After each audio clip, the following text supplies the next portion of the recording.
આજની રણનીતિ હવે આપણે બનાવવી છે। ચોઇસ બ્રોકિંગના કુનાલ પરારા આપણી સાથે જોડાઈ ગયા છે। કુનાલજી, સ્વાગત, વેરી ગુડ મોર્નિંગ। એક તરફથી ટ્રમ્પનો આશાવાદ, બીજી તરફથી વડાપ્રધાન મોદીનો આશાવાદ, પરંતુ અમેરિકાના બજારોની ચાલ જોઈએ તો ત્યાં આગળ ગઈકાલે S&P 500 હતું, આજે નાસ્ડેક છે કે જેને નવા શિખર બનાવ્યા છે।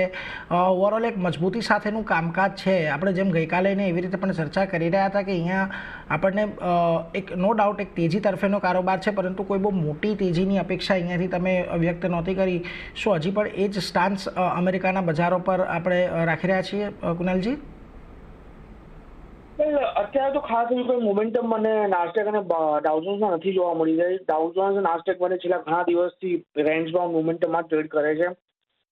ઉપરના લેવલની વાત કરીએ તો 45,800 અને લો લેવલની વાત કરીએ તો 44,900। તો આ જે 1000 પોઈન્ટનો જે રેન્જ જે મોમેન્ટમ છે એના બેઝ પર ડાઉ જોન્સ અત્યારે ટ્રેડ કરે છે। તો કોઈ ખાસ મોમેન્ટમ અત્યારે ડાઉ જોન્સમાં મને નથી જોવા મળી। ઇવન નાસ્ટેકની બી વાત કરીએ તો 23,900 અને લો લેવલ પર જોવા જઈએ તો 22,900 વચ્ચે જ અત્યારે નાસ્ટેક ટ્રેડ કરી રહ્યું છે। એટલે એમાં પણ કોઈ ખાસ મોમેન્ટમ અત્યારે મને હાલ પૂરતી નથી જોવા મળી રહી। તો બંને ઇન્ડેક્સના બેઝ પર કોઈ ખાસ ક્લિયર ડાયરેક્શન અત્યારે નથી મળી રહ્યું આપણને।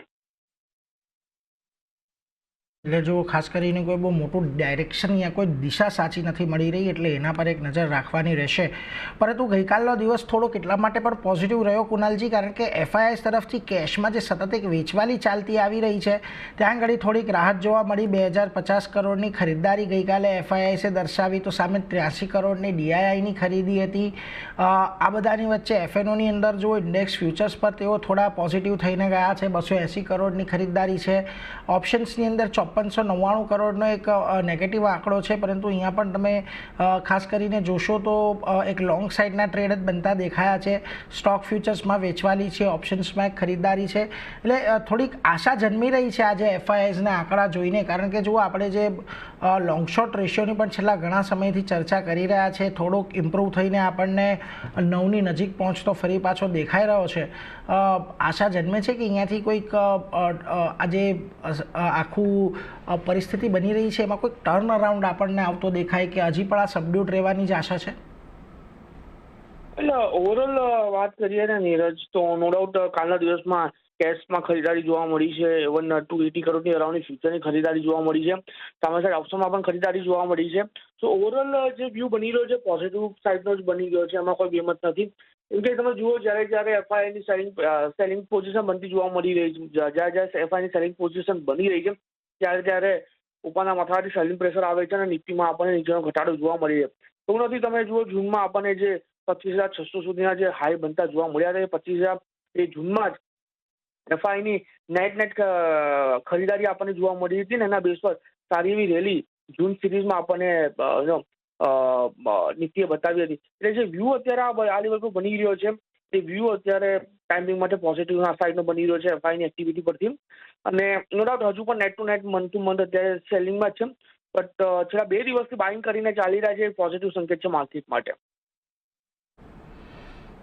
એક પોઝિટિવ સંકેત તો છે બજાર માટે, એટલે હવે એથી નજર એ ખાસ રાખવાની રહેશે કે આગળ અહીંયાથી ટ્રેન્ડ આપણને કેવો ડેવલપ થતો જોવા મળે છે, અને ખાસ કરીને જે લોંગ શોર્ટ રેશિયો એમાં કોઈ આપણને પરિવર્તન આવતું જોવા મળે છે કે નહીં, એ એક અંડરલાઇન ફેક્ટર રહેશે અહીંયાથી બજાર માટે। પરંતુ આગળ વધીએ હવે નિફ્ટી પર આવ્યા તો જુઓ, ગઈકાલે આપણને એક દિવસ દરમિયાન એક સારી તેજી જોવા મળી। નો ડાઉટ આઈટીની અંદર સમાચાર હતા એટલા માટે ખાસ કરીને આપણને ગઈકાલે આઈટી સ્ટોક્સમાં એક તેજી જોવા મળી હતી, પરંતુ હવે આજના દિવસ માટે અહીંયાથી ખાસ શું ધ્યાનમાં રાખવું? કારણ કે જુઓ, ગઈકાલે આપણને એક પોઝિટિવ કારોબાર તો નિફ્ટીની અંદર જોવા મળ્યો, પરંતુ ટેકનિકલી ખાસ કરીને વાત કરીએ તો ગઈકાલે અહીંયા આપણને 100 દિવસની મૂવિંગ એવરેજની ઉપર ક્લોઝિંગ આપતું જોવા મળ્યું છે, જે ઓલમોસ્ટ અહીંયા આપણે જોઈએ તો 29 ઓગસ્ટ પછી પહેલી વખત અહીંયા 100 દિવસની મૂવિંગ એવરેજની ઉપરનું ક્લોઝિંગ આવ્યું છે। હવે તમે ઓપ્શન ડેટા પર આવો તો ઓપ્શન ડેટાની અંદર પણ જુઓ, સૌથી પહેલાં તો કોલ સાઇડ પર તમને 24,900, 25,000, 25,200 આ ત્રણ એક મહત્ત્વની સ્ટ્રાઇક દેખાઈ રહી છે, કારણ કે સૌથી વધારે અહીંયાથી આપણને ઓઆઈ બિલ્ટઅપ અહીંયા જોવા મળી રહ્યો છે। સૌથી વધારે રાઇટર્સ અહીંયા આપણને આ ત્રણ જગ્યાએ ઊભા છે।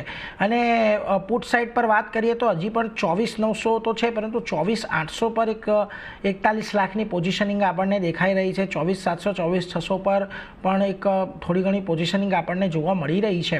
એટલે ઓપ્શન ડેટા અને ખાસ કરીને 100 દિવસની મૂવિંગ એવરેજ આ બંનેને મિક્સ કરીએ તો તમને એવું લાગે છે કે આજના દિવસમાં થોડીક 24,800 24,900 કે 25,000 વાળી એક રેન્જને ધ્યાનમાં રાખવી જોઈએ કુનાલ? વેલ, નિફ્ટીની વાત કરીએ તો કાલના દિવસમાં આપણને સારું ક્લોઝિંગ જોવા મળ્યું હતું 24,810 ઉપર, જ્યાં 100 ડેઝ મૂવિંગ એવરેજ આપણને આવતી જોવા મળી હતી. અને મને એવું લાગે છે કે સારું ડેવલપમેન્ટ હતું. એના બેઝ પર એમ પણ ગિફ્ટ રૂપિયા આજે 100 પોઈન્ટ ઉપર છે, એટલે ક્યાંક ને ક્યાંક આજે આપણને 25,000 સુધીના લેવલ નિફ્ટી બતાવી શકે છે, અને ત્યાં સસ્ટેન થવું જરૂરી છે. જો 25,000 સસ્ટેન 25,200 સુધીના પણ લેવલ જોવા મળી શકે છે. અને લો લેવલ પર અત્યારે જે સપોર્ટ આપણને જોવા મળી શકે છે જે છે 24,700 ની અરાઉન્ડનો. તો વ્યૂ ડેફિનેટલી પોઝિટિવ સાઇડનો મેન્ટેન કરીને ચાલવાની સલાહ છે. 25,000 ઉપર સસ્ટેન થાય તો 25,200 સુધીના લેવલ આપણને નિફ્ટી બતાવી શકે. એટલે જો એક પોઝિટિવ વ્યૂ રાખવાની સલાહ, 25,000ની ઉપર જાય તો 25,200 સુધીના લેવલ આવે, અને ખાસ કરીને નીચે 24,700નો એક સપોર્ટ રાખીને તમે અહીંયાથી ધ્યાનમાં રાખી શકો છો. આ એક મત અહીંયાથી બનતો દેખાઈ રહ્યો છે. નિફ્ટી બેંક પર આવી હવે, કારણ કે નિફ્ટી બેંકની અંદર જુઓ 54,500 એક બહુ મહત્ત્વનું હર્ડલ બની ગયું છે. ઓલમોસ્ટ ઘણા દિવસથી આપણે પ્રયત્ન કરી રહ્યા છીએ કે 54,500ની ઉપર બજાર સસ્ટેન થાય, પરંતુ રિજેક્શન ખાસા એવા આવે છે. હવે જે પ્રકારે અહીંયાથી ઓપ્શન બિલ્ટઅપ આપણને જોવા મળી રહ્યું છે, પુટ સાઇડ પર તો જુઓ 54,000 અને 53,500 પર સૌથી વધારે પુટ રાઇટર ઊભા છે, ને એમાં પણ ખાસ કરીને સૌથી વધારે પોઝિશનિંગ તો આપણને જે જોવા મળી રહી છે 54,000 પર જ અહીંયાથી આપણને ખાસ કરીને પોઝિશનિંગ વધતી જોવા મળી રહી છે. બીજી તરફ કોલ રાઇટર્સ પણ જુઓ 54,500 અને 55,000 પર એક નામ ખાસા એવા ફોકસ રાખીને બેઠા છે. લાગે છે તમને આ 54,500 જ્યાં સુધી નહીં નીકળે ત્યાં સુધી કોઈ તેજીની અપેક્ષા અહીંયા નથી બની રહી? કારણ કે બહુ જ અંડર પરફોર્મન્સ આપણને નિફ્ટી બેંકમાં જોવા મળ્યું છે comparative to Nifty. Definitely comparative to Nifty bank Nifty underperform કરી રહી છે. બેંક નિફ્ટીમાં જ્યાં 100 પોઈન્ટનો ઉછાળો આવે છે ત્યાં બેંક નિફ્ટી ખાલી ને ખાલી 70-80 પોઈન્ટના ઉછાળા સાથે ટ્રેડ કરે છે. અને તમે જે લેવલ કીધું એ લેવલ પર અત્યારે હું એ લેવલ પર જ હું છું, 54,500 અથવા 54,550. જ્યાં સુધી બ્રેક નથી કરતું ત્યાં સુધી મને કોઈ ખાસ મોમેન્ટમ અત્યારે બેંક નિફ્ટીમાં નથી જોવા મળી રહે. ઇવન આજે જે ઉછાળો આપણને જોવા મળ્યો, ઉછાળામાં પણ મને નથી લાગી રહ્યું અત્યારે કે બેંક નિફ્ટીમાં આપણને કોઈ સ્પેસિફિક મોમેન્ટમ જોવા મળે. એટલે જે વ્યૂ અત્યારે બની રહ્યો છે ડેફિનેટલી 54,550 ઉપરનું રેઝિસ્ટન્સ છે, લોઅર લેવલ પર 53,500નું સપોર્ટ છે. એટલે આવનારા દિવસોમાં 54,550 53,500ની વચ્ચે જ આપણને બેંક નિફ્ટીની મોમેન્ટમ જોવા મળી શકે છે. અને આઈધર સાઈડ બ્રેકઆઉટ મળે ને પછી આપણને ક્લિયર ડાયરેક્શન આવનારા દિવસમાં જોવા મળી શકે. એટલે જો અહીંયાથી ખાસ કરીને 54,550નું એક લેવલ તમારે અહીંયાથી ધ્યાનમાં રાખવાનું છે, એ જ્યાં સુધી પાર નથી થતું ત્યાં સુધી અહીંયાથી કોઈ બહુ મોટી તેજીની અપેક્ષા નથી. પરંતુ કુણાલ, એ સાથે જ આજે હવે તમારા સ્ટોક સ્પેસિફિક નજર ક્યાં બનતી દેખાઈ રહી છે? સ્ટોક સ્પેસિફિકમાં ચેન્નઈ પેટ્રો પર અત્યારે મારો વ્યૂ બાય કરીને ચાલવાનો બની રહ્યો છે.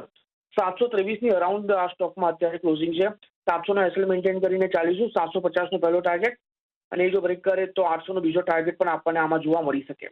ડેફિનેટલી આજના દિવસમાં અહીંયા આગળ બાઇંગ ઇન્ટરેસ્ટ જે છે એ આપણને ઘણા કાઉન્ટર્સની અંદર સ્પેસિફિકલી જોવા મળી રહ્યું છે.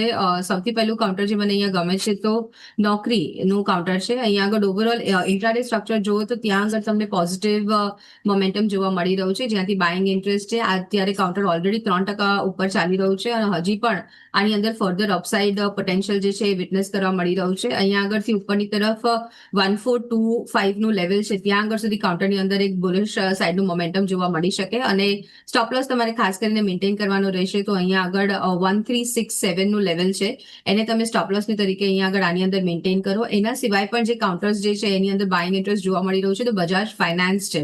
બજાજ ફાઇનાન્સની અંદર પણ ફોલોઅપ બાઇંગ આપણને જોવા મળે છે. ઇનફેક્ટ એક રાઉન્ડિંગ ફોર્મેશન બન્યાનું બ્રેકઆઉટ આવ્યા પછી કાઉન્ટરની અંદર હજી પણ અહીંયા આગળ મોમેન્ટમ જે છે ઓન ધ હાયર સાઇડ બનેલું છે. ઓન ધ હાયર સાઇડ 970નું લેવલ ક્રોસ કરે તો કાઉન્ટરની અંદર એક ફ્રેશ બ્રેકઆઉટ પણ જે છે એ દેખવા મળી શકે છે. ડેરિવેટિવ ડેટા બી સજેસ્ટ કરે છે કે momentum on the higher side આની અંદર બનેલું જોવા મળશે. સ્ટોપ લોસ પોઝિશનલી આની અંદર નીચેની તરફ મેન્ટેન કરો 940નો, અને ટાર્ગેટ જે આની અંદર બની રહ્યો છે 975નો ફર્સ્ટ ટાર્ગેટ રહેશે, અને પછી ત્યાં આગળથી 995 સુધી. Before moving to stock pick, એક અપડેટ. લાસ્ટ વીકમાં આપણે આદિત્ય બિરલા ફેશન રિટેલ આપેલો 85 લેવલ્સ પર 90 અને 92 ટાર્ગેટ હતા. કાલે આપણે જો 92.48નો હાઈ લાગ્યો છે, સો ત્યાં એક પ્રોફિટ બુકિંગ કરો. આજે મારા એન્ટી બે પિક્સ રહેશે. પહેલું રહેશે ટ્યુબ ઇન્વેસ્ટમેન્ટ ઇન્ડિયા લિમિટેડ. આપણે જોઈએ સ્ટોકમાં મે 2025 થી 3130 નો લેવલ છે. ખડનની જેમ એક કરતો તો કાલના સેશનમાં એક ડિસેસિવલી ક્લોઝિંગ આવી છે. આવલી કેન્ડલ પર બી આપણે જોઈએ તો એક સિમેટ્રિકલ ટ્રાયંગલ પેટર્ન ફોર્મેશનનું બ્રેકઆઉટ જોવા મળે છે. સો કરંટ લેવલ્સ પર બાય કરો, લોઅર એન્ડ પર એક સ્ટોપ લોસ મૂકો 3050 નો, અપસાઇડ પર 3300 અને 3350. આ બે ટાર્ગેટ્સ આપણને જોવા મળશે ટ્યુબ ઇન્વેસ્ટમેન્ટમાં. જે સેકન્ડ પિક છે it's MAS financial service limited. આપણે આમાં જોઈએ સિમેટ્રિકલ અસેન્ડિંગ ટ્રાયંગલ પેટર્નનું બ્રેકઆઉટ જોવા મળે છે about the levels of 315. Volume participation બી આપણે જોઈએ relatively there is good volume participation since last 2 days. So current levels પર બાય કરો, અપસાઇડ પર આપણને 340 ના ટાર્ગેટ જોવા મળશે. લોઅર એન્ડ પર એક સ્ટોપ લોસ મેન્ટેન કરવાનો છે 309 નો. સો આ બે પિક મારા એન્ડથી. રેકમેન્ડેશન રહેશે એ જ આઈટી સ્પેસમાં જે કોફોર્જમાં ગઈકાલના સેશનમાં આપણે જોયું તો આઈટી સ્પેસમાં સારું બાઇંગ આવતા આપણને જોવા મળ્યું છે. એમાં કોફોર્જ આપણે જોશું એનાથી તો ફિબોનાકીનું એક બ્રેકઆઉટ આવતા આપણને કાઉન્ટરમાં જોવા મળ્યું છે 1705 ના લેવલ પર. હવે જે હિસાબથી આપણે જોઈએ તો એના ઉપર જ ઓપન થતા આપણને જોવા મળી રહ્યું છે. અપસાઇડમાં જે હિસાબથી આપણે જોઈએ તો જે હિસાબથી પેટર્ન બનેલી, જે હિસાબથી લાગે છે કાઉન્ટર જે ડાઉન સાઇડમાં એક બેઝ બનાવેલો છે, જે હિસાબથી સપોર્ટ બનેલો છે એ 1670 નો છે. 1670 ના સ્ટોપ લોસ હું કહીશ કે લોંગની પોઝિશન ક્રિએટ કરવાનું સલાહ રહેશે 1760 ના ટાર્ગેટ્સ માટે. જે સેકન્ડ બાય કોલ જે છે ઝાયડસ લાઈફ આપણા પાસે શો પર છેલ્લા 2 વીકના અંદર 3 વાર રિકમેન્ડ કરેલો છે. કાઉન્ટર આપણે જોશું જે એક સારા પેટર્ન ફોર્મેશન સાથે ઓવરઓલ ટાઈમ ફ્રેમમાં આપણને જોવા મળી છે. મને લાગે જે હિસાબથી આપણે જોઈએ તો સિમેટ્રિકલ ટ્રાયંગલ સાથે આપણે જોશું તો ફ્લેગ પેટર્ન ફોર્મેશનનું બ્રેકઆઉટ સાથે સાથે ઇનવર્સ હેડ એન્ડ શોલ્ડરનું પેટર્નનું બ્રેકઆઉટ બી આવતા આપણને કાઉન્ટરમાં જોવા મળ્યું છે. અને ગઈકાલના સેશનમાં એક સારી વોલ્યુમ સાથે આપણે જોઈએ તો એનાથી બાઇંગ આપણને જનરેટ થતા આપણને જોવા મળ્યું છે. તો 1060 નો પહેલો ટાર્ગેટ અને 1080 ના બીજા ટાર્ગેટ સાથે લોંગની પોઝિશન ક્રિએટ કરવાની સલાહ રહેશે. ડાઉન સાઇડમાં 1020 નો સ્ટોપ લોસ લગાડી હતા.